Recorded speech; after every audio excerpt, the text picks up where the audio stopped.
Welcome to Shukla study point. आप सभी का स्वागत है आपके अपने YouTube channel Shukla study point में। मैं शिवम शुक्ला आप सभी दोस्तों का हार्दिक स्वागत करता हूं।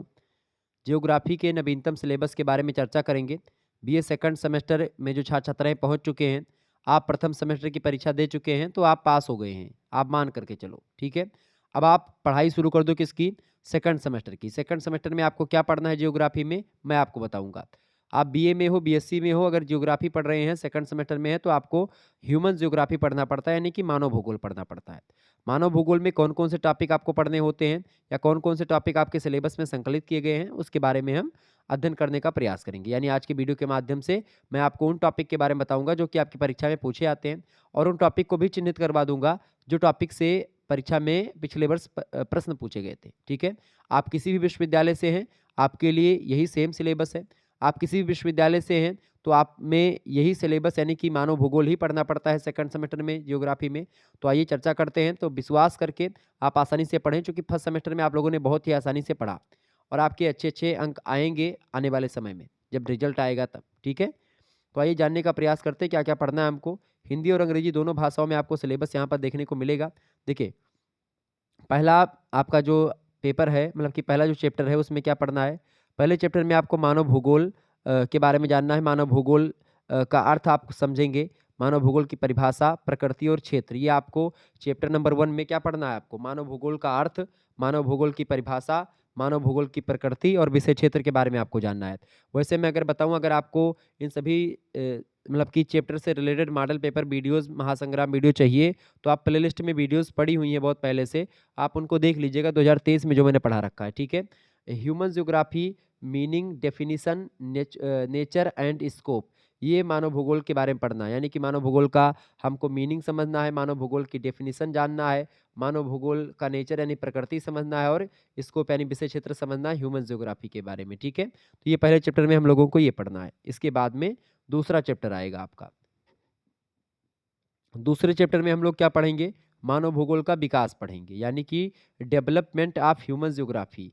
ह्यूमन ज्योग्राफी का विकास कैसे कैसे हुआ, मानव भूगोल का विकास कैसे हुआ, उसके बारे में समझेंगे। आप प्रथम सेमेस्टर में फिजिकल ज्योग्राफी पढ़ चुके हैं, यानी कि आप जो है भौतिक भूगोल के बारे में प्रथम सेमेस्टर में जान चुके हैं। तो भूगोल के दो पक्ष, एक मानव और एक भौतिक, मतलब कि भौतिक भूगोल, एक मानव भूगोल। तो आप भौतिक भूगोल पढ़ चुके हैं, तो अब इसमें मानवीय पक्षों के बारे में हम चर्चा करेंगे, मानव भूगोल के बारे में। ठीक है, तो दूसरे चैप्टर में मानव भूगोल का विकास कैसे हुआ, इसके बारे में जानेंगे। विभिन्न विद्वानों की क्या क्या भूमिका रही इसमें, उसको समझेंगे। बहुत ही बारीकी के साथ हर एक पहलुओं को समझाने का प्रयास करूंगा, क्योंकि जियोग्राफी एक कंसेप्चुअल सब्जेक्ट है, तो आपको मैं कॉन्सेप्ट को बहुत अच्छे तरीके से समझा दूंगा। क्योंकि कॉन्सेप्ट अगर समझ में आ गया तो आप जान लीजिए कि जियोग्राफी चुटकियों में हल हो जाएगी। मतलब जियोग्राफी का जितना भी आपको, मतलब जियोग्राफी में कुछ आपको याद नहीं करना पड़ेगा।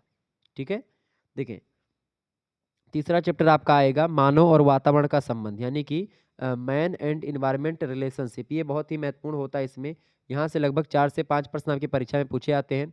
मानव और वातावरण के संबंधों से रिलेटेड बहुत सारे सिद्धांत दिए गए हैं और विद्वानों ने दिए हैं। उन सिद्धांतों के बारे में चर्चा करेंगे। इसमें चौथे चैप्टर में हम सिद्धांतों के बारे में चर्चा करेंगे, खास करके नियतिवाद क्या है, संभववाद क्या है, नव निश्चयवाद क्या है, प्रसंभववाद वाद क्या है, यानी कि डिटर्मिनिज्म थियरी, पॉसिबिलिज्म और नियो डिटर्मिनिज्म एंड प्रोबेबिलिज्म। तो ये 4 सिद्धांत जो हैं, इन चारों सिद्धांतों के बारे में हम विस्तार से जानेंगे। इन चारों से परीक्षा में प्रश्न कई बार पूछे गए हैं, तो इन चारों के बारे में हम विस्तार से जानने का प्रयास करेंगे। ठीक है, तो ये चैप्टर आपका बहुत ही महत्वपूर्ण है, चौथा चैप्टर। और ये जो आपका पहला चैप्टर है, पहला चैप्टर बहुत ही ज़्यादा महत्वपूर्ण, परीक्षा में हमेशा यहाँ से प्रश्न पूछे गए हैं। इसके अलावा आपका जो चौथा चैप्टर है, ये वेरी वेरी इंपॉर्टेंट है, यहाँ से खूब ज़्यादा प्रश्न पूछे जाते हैं। मतलब तीसरा जो चैप्टर है और चौथा चैप्टर दोनों एक दूसरे से रिलेटेड हैं, तो यहाँ से बहुत ही प्रश्न परीक्षा में बहुत ज़्यादा पूछे जाते हैं। एक भी साल ऐसा नहीं गया जहाँ पर यहाँ से प्रश्न ना आया हो। आगे देखेंगे, पांचवा प्रश्न है आपका, मतलब पांचवा टॉपिक आपका है, पांचवा जो आपका जो है चैप्टर है, वो कौन सा है? जनसंख्या का वितरण और विश्व प्रतिरूप। जनसंख्या पूरे संसार में या पूरे भारत में, मतलब पूरे संसार की मैं बात कर रहा हूँ, कैसे फैली हुई है। Distribution of population and world pattern, यानी कि विश्व प्रतिरूप जो है उसके बारे में समझेंगे क्या होता है, और जनसंख्या का वितरण कैसे हुआ है पूरे संसार में, कहाँ पर सघन, कहाँ पर विरल जनसंख्या है और क्यों है ऐसा, उसके बारे में हम बहुत ही बारीकी के साथ अध्ययन करने वाले हैं। फिर छठे चैप्टर में हम लोग चर्चा करेंगे विश्व प्रवसन के बारे में, ग्लोबल माइग्रेशन के बारे में हम चर्चा करेंगे। ठीक है, विश्व में लोग कहाँ कहाँ से कहाँ कहाँ पर गए हैं, प्रवासी, उत्प्रवास, आप्रवास, सभी के बारे में हम चर्चा करेंगे। ठीक है, इसके अलावा सातवां चैप्टर आपका है, सातवें चैप्टर में हम लोग क्या पढ़ेंगे, जनाधिक्य के बारे में पढ़ेंगे। जनसंख्या की अधिकता कैसे होती है, क्यों होती है, किस एरिया में ज़्यादा जनसंख्या होती है, जनसंख्या घनत्व वगैरह के बारे में बहुत ही बारीकी के साथ अध्ययन करेंगे। न्यून जनसंख्या की अवधारणा और जनाधिक्य की अवधारणा दोनों को समझेंगे। इसमें माल्थस की थ्योरी हम समझेंगे basically. Concept of over population and under population दोनों को मैं विस्तार समझूंगा इकाई मतलब कि चैप्टर नंबर 7 में। फिर जो है चैप्टर नंबर 8 में हमको क्या पढ़ना है, मानव अधिवास के बारे में पढ़ना है। मानव अधिवास कितने प्रकार का होता है इसके बारे में चर्चा करेंगे।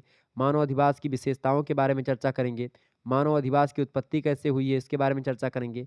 मानव अधिवास का आकार कैसा उसको समझेंगे। मानव अधिवास का वितरण कैसे है इसको समझेंगे, यानी विस्तार से मानव अधिवास के बारे में चर्चा करेंगे। ठीक है, ग्रामीण आवास से लेकर के शहरी आवास तक मैं बहुत ही बारीकी के साथ अध्ययन करने वाला हूँ। ठीक है, तो ह्यूमन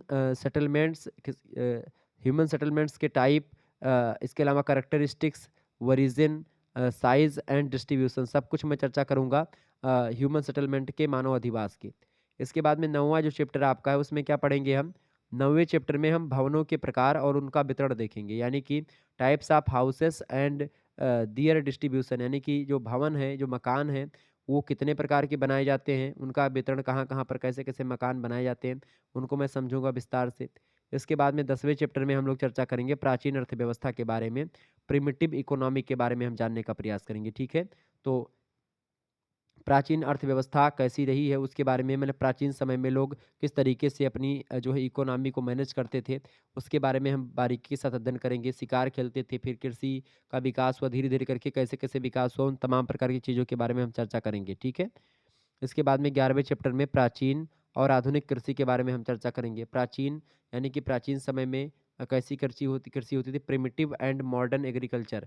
प्राचीन समय में कृषि किस तरीके से होती थी और आधुनिक समय में कृषि कैसे होती है, दोनों के बारे में हम लोग चर्चा करने का प्रयास करेंगे बारीकी के साथ। इसके बाद में अगला चैप्टर आएगा आपका, 12वां चैप्टर है सांस्कृतिक परिमंडल और सांस्कृतिक परिवेश, यानी कि जो है कल्चरल रील्म्स एंड कल्चरल रीजन्स दोनों के बारे में हम चर्चा करेंगे। सांस्कृतिक परिमंडल जो है विश्व का और सांस्कृतिक प्रदेश जो विश्व के हैं उनके बारे में जानेंगे। ठीक है, बहुत ही बारीकी के साथ अध्ययन करेंगे, यहाँ से भी प्रश्न परीक्षा में आए हैं। इसके अलावा 13वां जो आपका चैप्टर है उसमें हम क्या पढ़ेंगे, 13वें चैप्टर में हम लोग पढ़ेंगे सांस्कृतिक विसरण के बारे में, कल्चरल डिफ्यूजन के बारे में चर्चा करेंगे हम। ठीक है, इसके बाद में 14वें चैप्टर में हमको क्या पढ़ना है, मानव प्रजातियों के बारे में पढ़ना है, या निर्वंश के बारे में। मानव प्रजातियाँ किसे कहते हैं, मानव प्रजातियाँ कितने प्रकार की होती हैं, कहाँ कहाँ पर कौन सी प्रजाति पाई जाती है, पूरा विस्तार से मैं प्रजातियों की उत्पत्ति कैसे हुई है, मंगोलाइड प्रजाति से लेकर के और मतलब अफ्रीकन या निग्रोआइड तमाम प्रकार की जो प्रजातियां होती हैं उन सभी प्रजातियों के बारे में हम लोग चर्चा करेंगे, विस्तार से जानेंगे। ठीक है, यहाँ से प्रश्न परीक्षा में कई बार पूछे गए हैं। तो ह्यूमन रेसेस के बारे में चर्चा करेंगे, यानी कि मानव प्रजातियों के बारे में। इसके बाद में 15वें चैप्टर में हम लोग चर्चा करेंगे विश्व के प्रमुख धर्म के बारे में, major religion of the world, यानी मतलब पूरे के पूरे विश्व के जो कौन कौन से धर्म हैं उन धर्मों के बारे में हम लोग चर्चा करने का प्रयास करेंगे। तो विश्व के प्रमुख धर्म कौन कौन से हैं, उन धर्मों के बारे में जानने के बाद में हम लोग चर्चा करेंगे 16वें चैप्टर में विश्व की भाषाई संरचना के बारे में। विश्व की भाषाई संरचना मतलब कि language formation of the world. ठीक है, मतलब कि भाषा के आधार पर किस तरीके से विश्व बटा हुआ है उसके बारे में जानेंगे। इसके बाद में 17वें चैप्टर में विश्व की प्रमुख जनजातियों के बारे में चर्चा करेंगे, major tribes of the world, यानी कि जो जनजातियाँ होती हैं और प्रजातियाँ अलग अलग होती हैं, प्रजाति अलग है जनजाति अलग है, तो विश्व की जो प्रमुख जनजातियाँ हैं उन जनजातियों के बारे में हम चर्चा करने का प्रयास करेंगे। बहुत ही बारीकी के साथ अध्ययन करेंगे हम विश्व की प्रमुख जनजातियों के बारे में।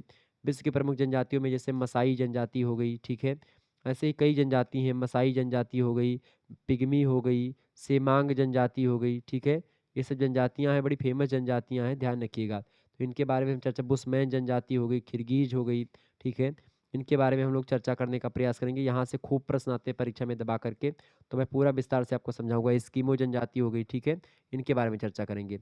उसके बाद में जो अगला चैप्टर है, लास्ट चैप्टर है आपका, वो है भारतीय जनजातियाँ। भारतीय जनजातियों में मैं आपको बता दूं कि कई सारी जनजातियाँ भारत में पाई जाती हैं, तो उन सभी जनजातियों के बारे में हम चर्चा करेंगे। भारतीय जनजातियों की बात की जाए तो बेसिकली बहुत सारी जनजातियाँ, जैसे कि जो है भारत के अलग अलग प्रदेशों में अलग अलग जनजातियाँ पाई जाती है, जैसे कि अंडमान निकोबार द्वीप समूह में जो है निकोबारी, संटीली और उरांव, ठीक है, जारवा, ये तमाम प्रकार की जनजाति हैं। असम, अरुणाचल प्रदेश, नागालैंड, मिजोरम, त्रिपुरा, मेघालय, इन सभी में आप देखते हैं गारो, डफला, मतलब कि नागा, लुसाई, कुकी, खासी तमाम प्रकार की जनजातियाँ पाई जाती हैं। ठीक है, ऐसे अलग-अलग प्रदेशों में आप देखते हैं उड़ीसा और तमिलनाडु में खोंड, गोंड, जुआंग, सावरा, बड़गा, परजा, कनिक्कर तमाम प्रकार की जनजातियाँ हैं। सभी के बारे में आपको समझा दूँगा, एक चार्ट मैं आपको दिखा दूँगा जिसमें मैं जनजातियों के बारे में आपको समझाऊँगा, ठीक है?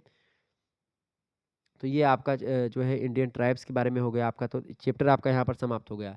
तो चूँकि जियोग्राफी एक प्रैक्टिकल सब्जेक्ट है तो उसमें आपको प्रैक्टिकल में प्रायोगिक भूगोल के बारे में समझना पड़ेगा। तो ये तो हो गया आपका पहला ह्यूमन ज्योग्राफी का सिलेबस मैंने डिस्कस कर दिया। लेकिन प्रायोगिक भूगोल में आपको क्या पढ़ना है इसके बारे में भी जान लीजिए। प्रायोगिक प्रायोगिक भूगोल में आपको क्या पढ़ना है? मानचित्र के बारे में पढ़ना, मानचित्र का अर्थ, परिभाषा और विशेषता वर्गीकरण मानचित्र के बारे में यानी कि map meaning, characteristics and classification समझना है। दूसरे चैप्टर में आपको मानचित्र का विवर्धन और लघुकरण समझना है, यानी कि जो है मानचित्र का विवर्धन और लघुकरण ये दोनों समझना है आपको। इसके बाद में भौगोलिक आंकड़ों का जो है आरेखीय प्रदर्शन आपको देखना है, तो ये चैप्टर आपको पढ़ना है। इसके अलावा मानचित्रण तकनीक, विषयगत मानचित्रण तकनीक के बारे में आपको जानना है। तो ज़्यादा इसमें कुछ पढ़ना नहीं होता है, बस प्रैक्टिकल आपको अपने कॉलेज में देना, तो इसमें ज़्यादा कुछ पढ़ने की ज़रूरत है नहीं आपको। बाकी अगर आप ह्यूमन ज्योग्राफी वाला पढ़ेंगे, उस पोर्शन पर ज़्यादा फोकस कर दीजिएगा। ये उतना ज़्यादा अगर ना भी पढ़ेंगे तो आपका काम चल जाएगा, नंबर आपको मिल जाएँगे कॉलेज से, ठीक है? लेकिन फिर भी आप थोड़ा बहुत पढ़ लीजिएगा। अगर आप किताब वगैरह लेंगे तो आपको मिल जाएगा उसमें। वितरण मानचित्र, बिंदु, सम्मान रेखा, वर्णमात्री विधि ये सब क्या होती है इसके बारे में आपको जानना है।